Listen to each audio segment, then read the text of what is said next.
नमस्कार किसान भाइयों, सरसों की बुआई के लिए अक्टूबर के शुरुआती दिन काफ़ी अच्छे होते हैं। इस समय पर बुआई की गई सरसों समय से पकती है, रोग कम लगते हैं और अच्छा उत्पादन मिलता है। लेकिन किसान भाइयों, इस बार अक्टूबर में काफ़ी बारिश हुई है, जिस वजह से कुछ क्षेत्रों में तो खेतों में काफ़ी मात्रा में पानी भर गया और बुआई का कार्य रुक गया। सरसों की बुआई में काफ़ी देरी हो गई। तो ऐसी स्थिति में किसान भाइयों, जब हम सरसों की लेट बुआई कर रहे हों या बारिश के बाद जब हम सरसों की बुआई करते हैं, तो उस समय हमें सरसों की बुआई करते समय कुछ बातों का ध्यान रखना ज़रूरी हो जाता है। नहीं तो हमारी फसल का जमाव अच्छा नहीं होता है, हमारी फसल में रोग बहुत ज़्यादा मात्रा में आएंगे, साथ ही हमें अपनी फसल से अच्छा उत्पादन भी नहीं मिलेगा। तो किसान भाइयों, अब बात करते हैं कि हमें किन किन बातों का ध्यान और किस किस समय रखना चाहिए। तो किसान भाइयों, सबसे पहले बात करते हैं खेत तैयार करने की। तो किसान भाइयों, कुछ किसान भाइयों ने बारिश से पहले ही खेत तैयार कर दिए थे, लेकिन उसके बाद बारिश हो गई। तो ऐसे में जिन किसान भाइयों ने बारिश से पहले खेत तैयार कर दिए थे, उनके जब खेत में सरसों बुआई के लिए पर्याप्त नमी रह जाए, उस अवस्था में एक हल्की जुताई करके अपनी सरसों की बुआई कर सकते हैं। और अगर किसान भाइयों, अगर आपने बारिश से पहले खेत तैयार नहीं किए थे, तो बारिश के बाद जब भी आपके खेत में पर्याप्त नमी हो जाए, उस समय अपने खेत में अच्छी से जुताई कर खेत तैयार कर लें। साथ ही किसान भाइयों, खेत तैयार करते समय आप गोबर की खाद का प्रयोग कर सकते हैं, और अगर गोबर की खाद का प्रयोग नहीं भी कर रहे हैं तो ट्राइकोडर्मा का प्रयोग अवश्य करें, क्योंकि बारिश के बाद हमारी फसल में फंगस जनित रोग आने की संभावना काफ़ी बढ़ जाती है। आपने कई बार देखा भी होगा कि बारिश के बाद हमारी फसल में तना गलन या जड़ गलन की समस्या आ जाती है। अगर आप ट्राइकोडर्मा का इस्तेमाल करेंगे तो फसल में फंगस जनित रोग आने की संभावना नहीं रहेगी।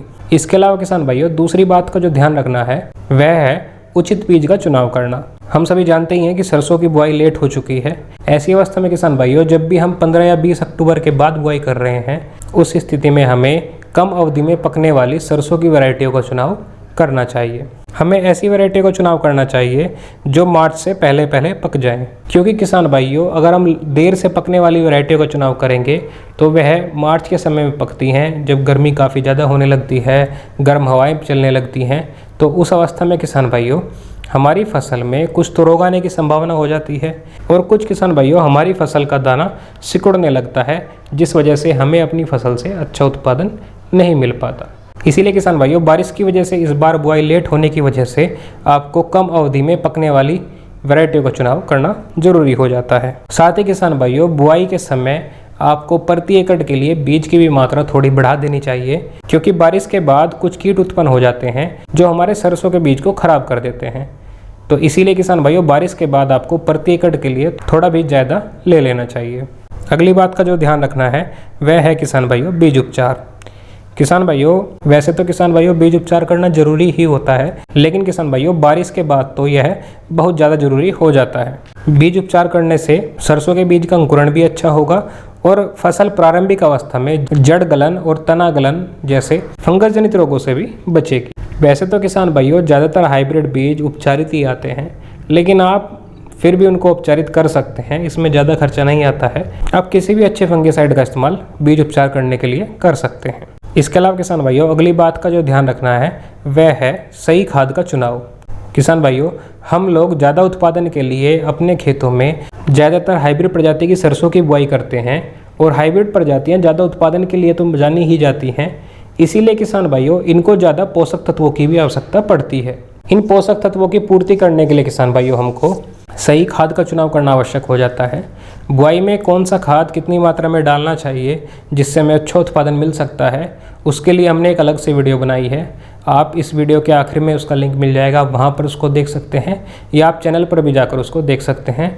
उसमें बहुत अच्छी जानकारी दी गई है। इसके अलावा किसान भाइयों, अगली बात का जो ध्यान रखना है वह है सरसों में खरपतवार प्रबंधन। सरसों में खरपतवार प्रबंधन के लिए किसान भाइयों, आप सरसों बुआई के 72 घंटों के अंदर अंदर पेंडिमेथिलिन का प्रयोग कर सकते हैं।